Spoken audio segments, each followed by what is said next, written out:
présent de vous montrer les images de l'orphelinat La Patience. La dame est en train de travailler dire. J'espère qu'elle est devant moi.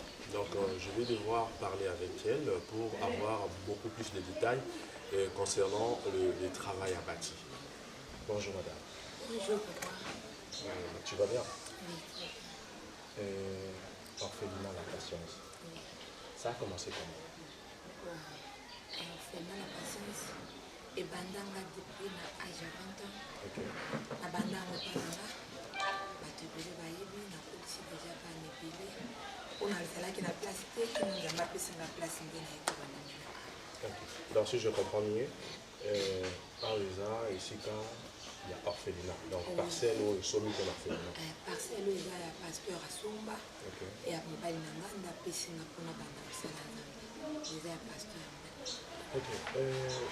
eloni ezotinda yo réellement osomi parcelle na yo otongi après tia wana bato moko boye oyo oyebi te mama moko abotaki mwana na ye asundoli ye yo ozwi ye okomi kobokola ye alors oza anime na sentiment nini eloni ezopousse yo osala na biloko ya eza sentiment te eza mosala oyo appel ndengama nzambe apesi ngai ntango apesi ngai nayebi ntina oyo atindi ngai nasala mosala donc fo nazwango na motema mpe na susi na esengo ya mosala yango yango omoni ke nandimi kotia place na nga mpona bana wana bafanda parceke baza bato lokola nga baza bato lokola bana na nga basalaki lisumu te mpo babenga na fele eza nzambe ndaningaki yango bamikuti baza nzambe ayopesaka mbongo mpo bokola bango non jamais moto oyo nzambe apesi ye vision ya eloko lobi moto wana alela mpona vision wana fo mitala malamu moto nyonso nzambe apesaki vision apesaka na provision ya mosala wana.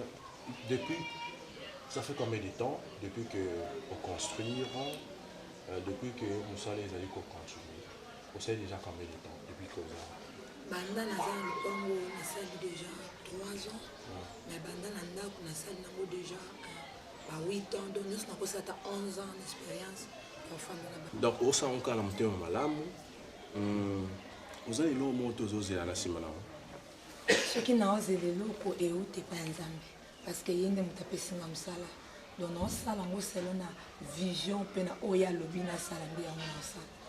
Madame Lomingo, oui, papa. toloba nano ntango yo ozosala mosala boye réellement ezo nécessité ozala na bamoyen alors bamoyen wana oti oloba ke parcelle oyo mobali na yo aza pasteur Lomingo que je salue en passant oyo sombaki lupango oyo mais si je comprends bien il y a des élèves oyo bazotanga awa enseignant puis bazali j'espère que tu vas interviewer enseignant moko to mibale misatu oyo ba énumérer ba problème au bazokutana maintenant bazali motivé na nini parce qu'ils doivent être motivés au moins bazala moi quelque chose maintenant élèves bafuta combien élèves baotanga gratuit bon la nyonso baotanga gratuit na problème yango tolakisi bino parce que boyeba wana problème ekole efungwani awa eyosenga mpenza finance ya bato baya kosoutenir mpona futa bango donc lokola ke baofele baza ebele oyo baotanga awa nazobunda kaka nga moko na moke na nga nazofuta bansenya wana lokola mpe baza basali bacomprendre babénéficie ya koya kotangisa baofele eza en fait c'est pas vraiment du tout. C'est pas vraiment du tout salaire, mais c'est juste une motivation. Oui. Parce que si vous parlez par rapport à salaire, vous n'avez pas un contrat, vous n'avez pas la fiche où ils ont déterminé que voilà, s'il a un problème quelconque, il y a au quoi intervenir. Maintenant, ils sont tous motivés pour participer à l'idée où ils ont. Maintenant, si je comprends bien, on a besoin d'un financement. Financement, financement, au financement.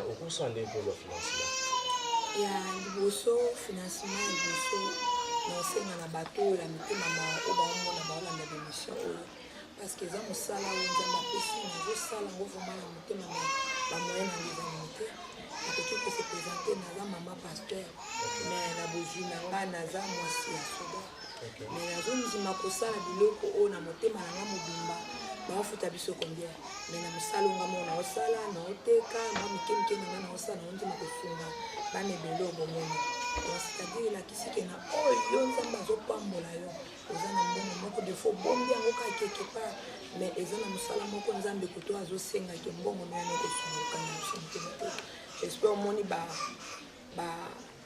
maloba o mwana outi kotuna alobi aotanga na ekolo eza na badifficulté mais bamesi wana bazopesa bango mpena bacours oyo eleki ata na baekolo mosusu esali bakombo les professeurs sont compétents dans bazotangisa vraiment matière ya ndenge esengeli donc soki bandi kopose baquestion na bana nyonso wana okamwake baotanga na d'ailleurs je suis surpris ya komona que l'orphelinat toyebi ke bacours ezali un peu négligé. Mais awa, toujours interviewé bana pour sentir que moi, le mais Azol va penser calmement et en plus avec la maîtrise. Donc je comprends déjà que d'abord mes hommages circonstanciés aux enseignants, il y a complexe scolaire ou encore groupe scolaire, la patience. Mais il y a une question qui est en train de malmener mon esprit. Est-ce que Bacha Souda est bien madame de Bazali? Bazali, comme exemple le Kolanga.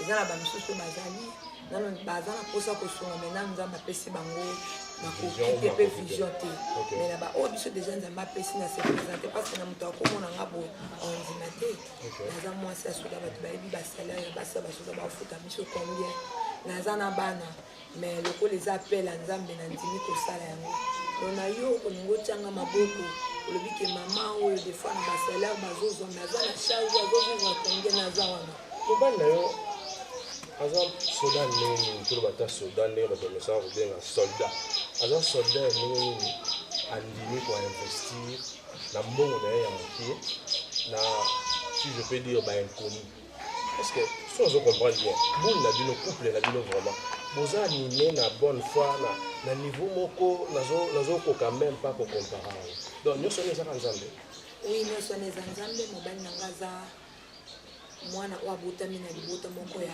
famille pasteur babotamaki bango nyonso mpe toloba lelo baza bapasteur papa naza pasteur akuti nga na apele orphelina ayebisi nga nakanga maloba ana na bosana yango talikino ta ya nzambe ekoka lobi osala na osoutenir yo obalana na balana depuis âge à 16 ans bato bayebi me naye kobanda wana âge à 20 ans alobaki eloko te ntango te ya nzambe ekoki andimi nafanda na bato bofele nazotangisa nazolesa bato bayebi place oyo nga naza na okapi bazali naza mpe kuna ti lelo bana mosusu mpe ebele baza na ndako nanga bato mosusu banda comprendre vision te mais comment fait-il moi mwasi wabokolanga kaka atangisaka kaka kopesa motu charge to bayebaki vision yanga na mobali nanga te ezalaki déjà peine en tout cas ye mpe na pambolaka ye nzambe asukisi na nzela ata meme mosika parce que aza na motema ye mpe ya bopapa ya koyeba kose soutenir soki oye na ndako na biso okoyeba te wapi wa biso wapi elekini wapi wa biso te to aza vraimen na motema wana kino tokiti awa moto azosoutenir ngai liboso na koyeba lokola partenaire eza papa pasteur olelo mingi mobali nanga nzambe apamole place azali. Et voilà, merci beaucoup. Là, j'espère que vous venez de suivre Maman Patience Malata Lumingu, l'épouse du pasteur Paul Lumingu. Je suis étonné aujourd'hui de voir un soldat mettre son salaire, mettre son énergie, mettre son temps, disposer tout ce qu'il a pour soutenir les orphelins, pour soutenir les élèves, les parents qui n'ont pas assez de moyens pour faire scolariser ses enfants. En tout cas, c'est vraiment quelque chose de très utile. Nous vous demandons de venir assister. Nous vous demandons de venir mettre la main dans la pâte, car vous voyez bien qu'ils sont en train de réfléchir intensement pour faire mieux, pour s'organiser, pour orienter bandeko nyonso oyo bazangi esika ya kovanda lokola ba orphelin. Donc j'espère que ce n'est pas facile. Azumbongo na ye moso na ye atiango pour na kosomba esika kaka pour na soutenir bato. En tout cas, c'est vraiment quelque chose de très important. Moi je dirais même que Dieu vous bénisse abondamment pour tout ce que vous faites. Tous on n'est pas naïo, maman patience. On sort aux salles pour nous soutenir en fait. otekaka mwa eloko yango ezosoutenir yo pour que osunga bandeko ya orphelinat à part côté kosala osasi osala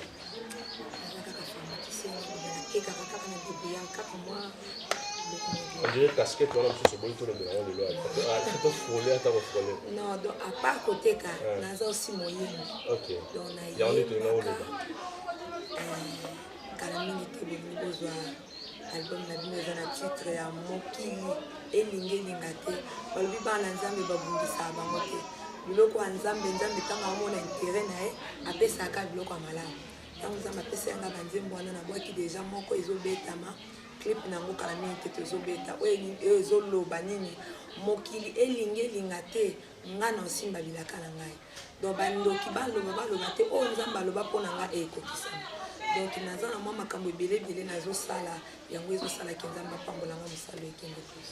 Nous ne parlons pas de sa musique aujourd'hui. Aujourd'hui, nous parlons de l'orphelinat. Donc, vous comprenez déjà que elle chante aussi pour l'Éternel, car c'est l'épouse du pasteur qui chante, qui compose. Est-ce que vous composez les chansons ou bien on vous a donné, ou bien comme la Kibino, après il y a non, il y a respiration. Oh, mais il y a un zamba Nzamba peut sur révélation. Il y a orphelinat, Nzambe, a plusieurs inspirations au commun. Donc, yo mi Nzambe. Donc oui, les bandes j'espère dans le baki. So Nzamba pesio, musala apesana. La provision. Donc provision Nzambe yango eza musique. Oye moko apesinga yango nazobimisa. Donc eza ngati, eza yemoko. Donc tout nyonso yoka musique oyo aza béni parce que eza un message pour Nzamba pesi na pesa liberté.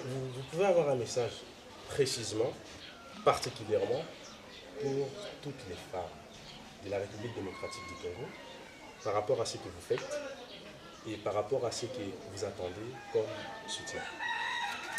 En tout cas, merci beaucoup. Apesi ba maman nanga nyonso mbote maman Denise, was maman Bazebele, ba maman ministre, ba maman député, ba maman na biso moko na ngambo musala papa zosala, ba maman ya ba chef na kotanga ba kombote, bomoni musala oyo ngai mama Patience Malata nazosala na mwa moyen naza nango mokie des fois bokoza na besoin koya ko soutenir ngai naza wana maboko na ngeza polele bana bazebele mais soki bopusani pembeni na ngande bokoyeba vision naza nango na misala ebele naza nango ba besoin ezebele ona oki koloba boye ke mais c'est que présence na bino bo approcher ngai naza wana moto nyonso akobenga nga na oyamba ye tokosomola. Soyez les bienvenus. Okoki kopesa numéro bateau bazala besoin na yo pour que ba contacter. Oui, merci. Numéro nanga plus 243 oui. 89 oui. 231 oui. 1 231. C'était Maman Patience Malata Lumingu. C'est elle la prêtresse ou encore la responsable. Il y a orphelinat La Patience. J'espère que l'orphelinat porte son nom. Vous êtes là, donc venez nous soutenir, venez apporter quelque chose par rapport à ces œuvres. Je tiens à vous remercier pour votre disponibilité. Merci aussi à mon équipe technique derrière la caméra, Salomon. Salomon est une personne, non seulement il est costaud, en plein, que j'aime beaucoup. Merci aussi à vous, les enseignants. Merci à toute personne qui a voulu être avec nous. À nous revoir au prochain numéro. Restez branchés sur nos antennes. Papa, jambo maman. Dina Wirit Msenge Mukanya. Mbale batoto mama pasi. Ena komesha mina mie miko mule ndani. Njo mtoto wake, kwa watoto wake bale beko kwa orphelinat. Atukuli yake mzuri, biungo binamo, mai ainako, vitanda binamo, ifo mtunishie kwa courant. Kwa batoto wetu njo tufanye nini? Tulale mzuri. Hivi tuipo tunatoa manyumba kama UA kwako kifukutu hakuna mwaya hatutaweza ulala. Kama mvula inanyesha hakuna mwaya batoto balale usiku hatutaweza kulala usiku kama mvula inanyesha usiku. Kama ni muyua mtekala tu vile mvula inaisha, ndio pale mtafanya nini, mtapangusha, ndio watoto balali, mko mtusaidie, mtingishie kwa mai, pompi ingie kwa mtingishie kwa courant, ndio ile mambo tu anatafuta, ndio mtusaidie.